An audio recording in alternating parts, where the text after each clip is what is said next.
ndabahaye ikaze nshuti namwe bagenzi ba Radio Peace FM ijwi ry'ugwaruka iradiyo isamiranira kuri wese3 akaburungu Radio Peace FM akaburungu koma amasaha 28 kuri 28 kandi ikibiriraho mushobora kuyumva kandi muciye ku mihora yacu yose harimwo na YouTube wanditse Radio Peace FM ijwi ry'ugwaruka.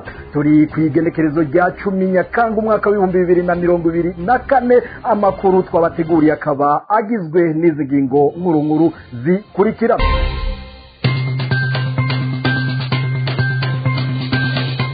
Mu Burundi imigambwe idacuditse na CNDD-FDD umugambwe uri ku butegetsi yidoga ivuga ko amatora yamaze kwibwa naho ataratangura ngo asana yaheze muca mu vyumva. Ikigo citaho agateka kazina muntu mu Burundi gisaba amakungu na cyane ishyirahamwe mpuzamakungu ONU kudahirahira ngo bakure ijisho ku Burundi kubera agateka kazina muntu kagihungabana mu Burundi.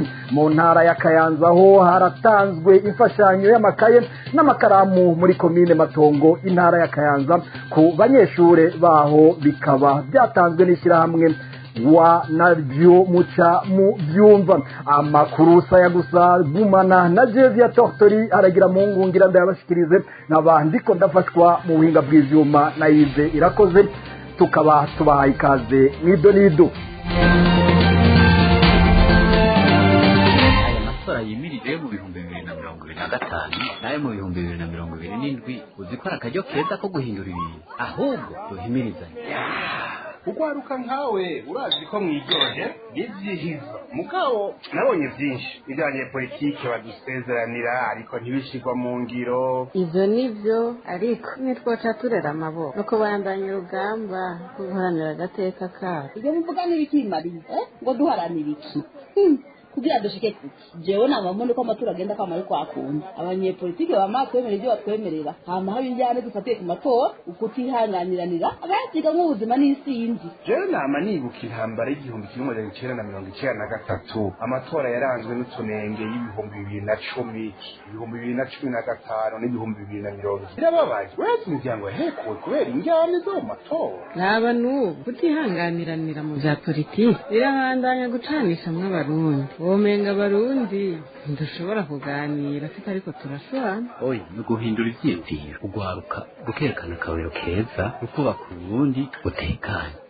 Biroroshe kuvuga ariko natwe bishaka gusa no guhagurukira rimwe tukaganira kemerana mu budasa bwacu tubwira abanyepolitike tutarya umuntu wo gutegura amatora meza kuneza twese. Turashobora gutangura kurondera imigwi yo kuganiriramo umuntu wese agashikiriza kari ku mutima atacu yinona, hanyuma tumenyane twubaka Burundi twifuza. Aho rero numva tudakwiye gutorera umuti ivyo bibazo.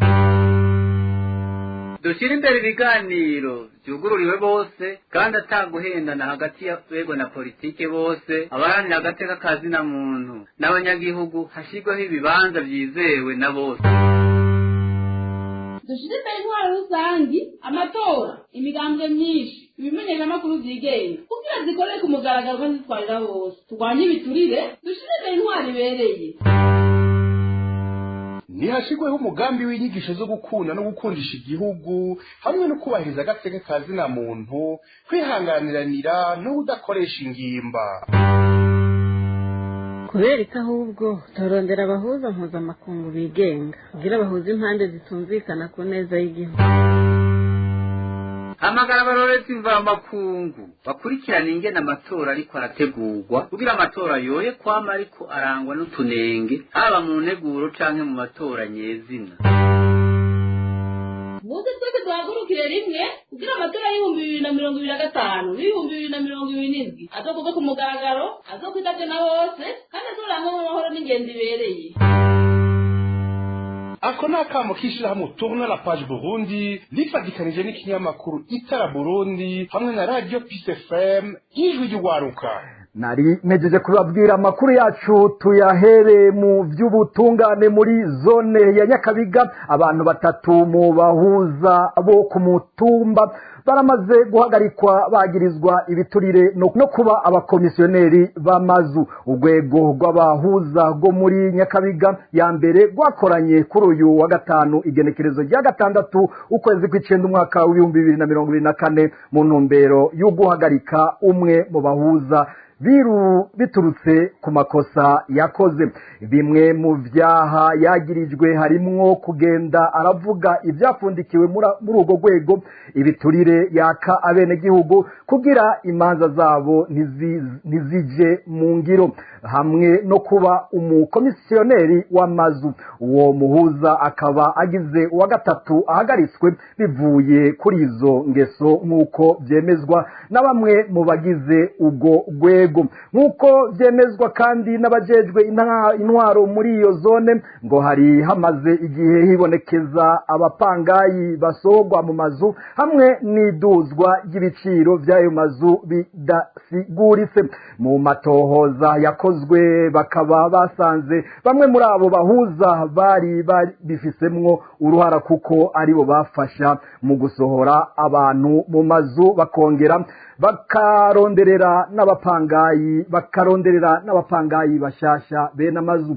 Gervais Ndihokubwayo arongoye zone Nyakabiga akaba amenyesha ko iyo ngeso ari yo gutera ivyatsi kuko itukisha urwego rw'abahuza, arico gituma hafashwe ingingo zo guhagarika burundu umwe muri bo, babiri nabo bahagarikwa amezi 3. Ivyo bikorwa vyo kubahagarika bikaba vyakozwe n'abagize urwego rw'abahuza bihagarikiwe n'umukuru wa sentare ya Nyakabiga hamwe n'abajejwe intwaro. Amakuru yacu tuyabandanirize muri politike mu ntara nshasha ya Burunga. Imigambwe itavuga rumwe n'uri ku butegetsi iriyamiriza ubusuma bw'amatora bwamaze gutegurwa. Zimwe mu ndongozi z'imigambwe itavuga rumwe n'uri ku butegetsi muri iyo ntara nshasha ya Burunga ziriyamiriza ubusuma bw'amatora buriko burategurwa. Ivyo bikurikiye ishigwaho ry'umugwi w'igihugu wigenga ujejwe amatora n'imigwi ikukira mu ntara no mu makomine kubgabo yaranzwe ni kumira. N'inkuru dushikirizwa na Jean d'Arc Gikundiro. Nkuko bivugwa na Godelieve Ndayihereje, umunyamabanga w'umugambwe Sahwanya Frodebu mu ntara ya Burunga, ubusuma bw'amatora bwaramaze gutangurwa n'ishirahamwe ry'umugwiseni n'imirwi iwukomokako. Mwishirwaho ry'imigwi ijejwe gutegura amatora, umugambwe Sahwanya Frodebu waramaze kubona ko amatora azobamwo ubusuma. Ibice 90% vy'abagize iyo mirwi nabo mu mugambwe CNDD FDD nkuko bimenyeshwa n'uwo munywanyi w'umugambwe wa Ndadaye, umukuru w'igihugu wa mbere yatowe. Godelieve Ndayihereje avuga ko umugambwe wiwe watanze abahiganirwa ibibanza mu makomine indwi agize intara nshasha ya Burunga, ariko akaba atarengeje 2 kuri 49. Abandanya yemeza ko batanze amazina agizwe n'abagabo n'abagore bo mu moko yose mu makomine yose, ariko 2 nibo bonyene bemewe. Ikibabaje cane avuga ko CNDD FDD yihaye benshi kuko hambavu y'abanywanyi b'uwo mugambwe, uwo mugambwe wakoze no ku mashengero mato mato atanazwi mu ntumbero yo kugwiza ibitigiri vyabo utanga. Ikindi kimenyetso kubw'iyo ndongozi ya Frodebu nukurabuza yindi migambwe bikorwa n'umugambwe CNDD FDD. Avuga ko amabendera 11 yibwe mu ntara ya Burunga mu mezi adashika 2 n'amanama umugambwe wiwe utunganya abuzwa n'abajeje intwaro. Ni nako bivugwa kandi n'indongozi y'umugambwe CNL muri iyi ntara nshasha ya Burunga, Pascal Njejimana avuga ko ababazwa nuko umugambwe wiwe udaserukiwe kandi ko yamaze gushikana ibirego mu murwi w'igihugu wigenga ujejwe gutegura amatora gushika ubu akaba atanyishu araronka. Imigwi y'igihugu ijejwe amatora mu makomine mu ntara ya Burunga yashizweho kuwa 29 Myandagaro guheze. Iyo ntara ni imwe mu ntara nshasha zitanu zigize Uburundi zivuye kuri 18 kubw'indinganizo nshasha ijanye n'intwaro mu Burundi, ikaba igizwe n'intara za Bururi, Makamba, Rumonge na Rutana mu bumanuko bushira ubuseruko no mu bumanuko bushira uburengero. Jean d'Arc Gikundiro urakenuye ndakumenyesha ko mu by'agateka kazi na muntu ikigo citaho agateka kazi na muntu cy'amashirahamwe y'abarundi baharanira agateka kazi na muntu na mpuzamakungu baherutse kwandikira akanama kawo nikajejwe iby'agateka kazi na muntu basaba ko ibikorwa by'umuhinga wawo ni ajejwe iby'agateka kazi na muntu mu Burundi byogumaho kumva yuko agateka kazi na muntu mu Burundi kabandanya gahungabana uko bukeye uko bwije. Byinshi dusanga muri urwo rwandiko twabiteguriwe na Albert Maheki. Nibero warigizwe n'impapuro 9 baranira agateka kazi na muntu bo mu mihingo itandukanye yo kwisi basaba akanama kaone mu by'agateka kazi na muntu kukomeza ijisho ku Burundi ibikorwa by'intumwa ya ONU bikabandanya ngo kumva yuko agateka kazi na muntu mu Burundi kagumye gahungabana uko bukeye uko bwije. Muri urwo rwandiko bagira bati mu gihe Uburundi bwamaze kwitegurira amatora ukutumvikana hagati y'abatavuga rumwe n'ubwo butegetsi byaramaze kwibonekeza aho basaba ONU gukurikiranira hafi by'agateka kazi na muntu mu Burundi gusumba ivya politike n'amajambo y'umukuru w'igihugu yo kwihezagira. Bati kuva hadutse intureka y'umwaka wa 2015 eka n'inyuma y'amatora y'ibihumbi 2020 nta na kimwe kigaragaza ko habaye agahengwe mu vy'intwaro ibereye, ubucamanza, ingene butungane bwagumye bukora n'ivy'agateka muntu nkuko vyari vyavuzwe. Yamara ngo ibintu vyagumye biyangara kuko ngo kwihanira, kunyuruzwa, ibikorwa rubozo, gufata ku nguvu abakenyezi n'abigeme no kuzira ivyiyumviro vya muntu bibandanya kwibonekeza gushika n'ubu. Abo baharanira agateka kazi na muntu bo mu mihingo itandukanye yo kwisi babandanya berekana ko mu gihe igihugu c'u Burundi kiri mu vyanyuma bikenye, aho atagitoro atamfungurwa eka n'uburaro bihabarizwa, bavuga ko n'umugenzo wo guharika utuma agateka k'abakenyezi n'abana gahungabana. Leta y'u Burundi rero ngo yarananiwe gutorera umuti ibibazo by'ubutunzi n'iby'agateka kazi na muntu mu kwanka gukorana n'amashirahamwe yigenga mu by'agateka kazi na muntu kugira ubuzima bw'abanyagihugu bwisununure. Bati mu gihe Burundi buherutse kwinjira mu kanama ka ONU kajejwe agateka kazi na muntu, ngo Burundi butegerezwa kwemera ko ibikorwa by'ubuserukira ONU n'iby'agateka kazi na muntu mu Burundi zobandanya atagisabwe. Amwe muri ayo mashirahamwe yateye umukono kuri urwo rwandiko ni nk'ishirahamwe Akate Burundi, Amnesty International, urunani rw'abaharanira agateka kazi na muntu bo mu Burundi, urunani rw'abaharanira agateka kazi na muntu bo mu gihugu ca Burkina Faso, shamwe Defenders, urunani rw'abaharanira agateka kazi na muntu bo mu gihugu ca Benin, bo mu gihugu ca Ethiopia, shamwe Kavibe y'abarundi, urunani rw'abanyaburaya mu vy'agateka kazi na muntu bajejwe Afrika yo hagati, ishirahamwe Focode, Forske n'ayandi.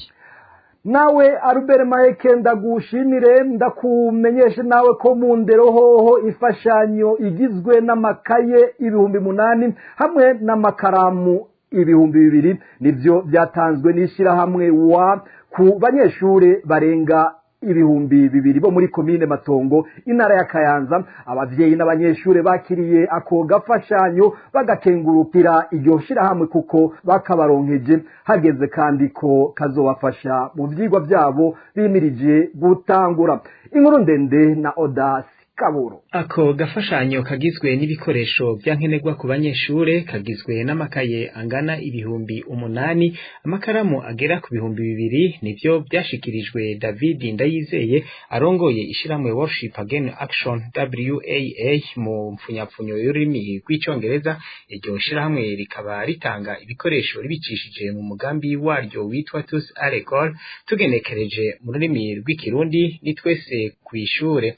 Kubw'uwo aramutswa iryo shirahamwe agashimira abaterereye bose kugira ico gikorwa kiranguke, kuko umwana atari uwumwe. Akavuga ko bizofasha abanyeshure kungura ubumenyi, binatere intege kubandanya ivyigwa vyabo neza, byongereye bisahirize abavyeyi aho bokehaniwe mu kuronswa abana babo ivyankenerwa. Abana barenga ibihumbi 2 bo mu mashure shingiro 4 bita Ekofo, ariyo Ekofo Matongo, Mpemba, Bihunge hamwe na Ruvumu, byose biherereye muri komine Matongo intara ya Kayanza, nibo baronse ivyo bikoresho. David Ndayizeye akabandanya kandi akengurukira abanywanyi b'iryo shirahamwe bisakasatse mu mifuko yabo kutwo bafise, kugira ako gafashanyo gashobore kongerezwa n'abasanzwe babafata mu mugongo, aribo ibanki y'ubudandaji Bankobu, abavuka ntara ya Kayanza, Barirya Nino hamwe n'abandi. Ni igikorwa kandi catererewe n'umukobwa yagizwe uwa mbere muri beza mu Burundi mu mwaka wa 2023 wo bita Miss Burundi 2023, azwi ku mazina ya Bera Elisa Ange Ngabirano, akaba kandi Dauphine wa mbere na Miss Kayanza umwaka wa 2024. Igikorwa cashigikiwe kandi na Francis Deste yatsindiye ihiganwa ry'umuziki ivyo bita Primusique. David Ndayizeye yagiriye ko asaba abanyeshure bahawe ivyo bikoresho kubikoresha ico vyagenewe, ahanura abavyeyi n'abigisha guhimiriza abanyeshure bagana ishure kandi bige neza, kuko ishure ari ryo soko y'iterambere iganisha kuri kazoza keza. Abandanya kandi asaba abavyeyi kurungika abana babo kwishure atanumwe avuyemwo kuva mu ntango z'umwaka w'amashure buca utangura gushika urangire. Itangwa ryako gafashanyo ku banyeshure muri komine Matongo ryo kuri uyu wa kabiri rikaba ryari ryatewe iteka na Deo Habiyambere, asanzwe ari umuhanuzi wa Musitanteri mu by'intwaro n'imibano. Yagiriye ko amenyesha ko ishirahamwe Worship Again Action ritanga akarorero keza mu gufasha abanyeshure, mbere n'abandi bari bakwiye kurirabirako kugira indero y'ugwaruka itere ija imbere. Abavyeyi n'abanyeshure baraho bakaba baranezerejwe n'ico gikorwa, bashimira abitanze bose batiziganya kugira ivyo bikoresho biboneke, banasezeranira ababitanze kubikoresha ico vyagenewe, maze indero y'ugwaruka itera imbere nk'umuzinga mu Burundi. Tubamenyeshe ko ishirahamwe Worship Again Action rimaze igihe rikora mwene ico gikorwa ciza mu ntara zitandukanye. Aha twovuga nk'intara ya Bujumbura, aho mu mwaka wa 2022 abanyeshure barenga 1500 muri komine Mutimbuzi baronkejwe amakaye, co kimwe n'abanyeshure barenga 2000 bo muri komine Rutegama intara ya Muramvya, nabo nyene bahawe ako gafashanyo mu mwaka wa 2023. Odasi Kaburo, ndagushimire. Mu gusozera aya makuru dusimbire muri Republika Iharanira Intwaro Rusangi ya Kongo, ahitwa Imurongwe, aho haheruka gutanguzwa rusansuma mw'inkambi y'impunzi. Rusasuma rwateguwe n'ishirahamwe mpuzamakungu ryitaho impunzi hase, rukaba rwaratanguye mu mpera z'ukwezi kwa Nyandagaro guheze mw'iyo kambi nyene ya Murongwe. Ico gikorwa cyateguwe hafadikanijwe n'umugwi w'igihugu ujejwe impunzi imbere y'indongozi za Tanganyika Mutambara n'uwuserukira teritware ya Fizi, aho iyo kambi yubatswe. Impunzi zizoshobora kuronka impapuro nshasha, izakera zikaba zimaze imyaka 4 zitaye igihugu. Inkuru ndende na Diane Abriera Kaneza. Iyo rusansuma yabereye mu kigo citwa Espace Ami d'Enfants, aho hakiri impunzi nyinshi n'ubu zikirindiriye kwandikwa. Bamwe muri abo baba batonze imirongo, abandi bicaye munsi y'ibiti, abandi nabo bakaba baca baja kwicara mu nzu bandikirwamwo bakanafotorwa. Jacques Nzeyimana, umwe muri izo mpunzi, yinjiye muri iyo nyubakwa nk'igihe c'isaha 4 z'igitondo, ariko afotorwa hafi isaha 8 z'umutaga. Avuga ko ivy'ubuhinga vyanse, ivyo bigatuma igikorwa co gufata amasanamu gicegwa nk'uko babisigura. Izo mpunzi ziva mu bice bitandukanye vya Fizi, Uvira, Baraka aho zikorera mu ntara ya Sud Kivu mu buseruko bwa Repubulika Iharanira Intwaro Rusangi ya Kongo. Jean Minani avuga ko anejejwe n'ubwo rusansuma, cane cane akanezerwa n'ukubona yaronse ikarata nshasha. Ivyo bikaba bimufasha nk'icyangombwa cemewe ko ngo yahora ahagarikwa yakwa ibimuranga nk'uko avyigana. Ubuyobozi bw'umugwi w'igihugu ujejwe impunzi muri ico gice tomora ko ubwo rusansuma ruzomara indwi 2 mu ya Murongwe mu ntumbero yo kumenya igitegeko c'impunzi gutyo zihabwe ivyangombwa bishasha. Umugwi w'igihugu Sene uvuga ko inyuma y'indwi 2 igikorwa cyo kwandika kizobandanya mu kiringo c'indwi 4 mu ikambi ya Rusenda aho hari impunzi z'abarundi zirenga 30,000. Repubulika Iharanira Intwaro Rusangi ya Kongo ihaye indaro impunzi zirenga 41,000 z'abarundi bari cane cane mu makambi ya Murongwe na Rusenda ziri muri territoire ya Fizi mu ntara ya Sud Kivu. Zose zikaba zatanguye kwibonekeza muri ayo makambi uko ari 2 inyuma y'indyane za politike zikomoka ku kiringo ca 3 c'umuhisi Petero Nkurunziza kitahurije ko n'abanyamigambwe. Ivyahavuye binemezwa na sentare ya Afrika y'ubuseruko ko ico kiringo cari gihonyanze amategeko. Nawe Diane Abriera Kaneza ndagukengurukire ndakumenyesha yuko n'amakuru twari twabateguriye na hafi yasozereye. Mwakoze kubana na Jevia Tortori haragira Mungu mu winga bw'ivyuma, nafashijwe na Yves Irakoze. Tubashimire tubabwira tuti nagahwane.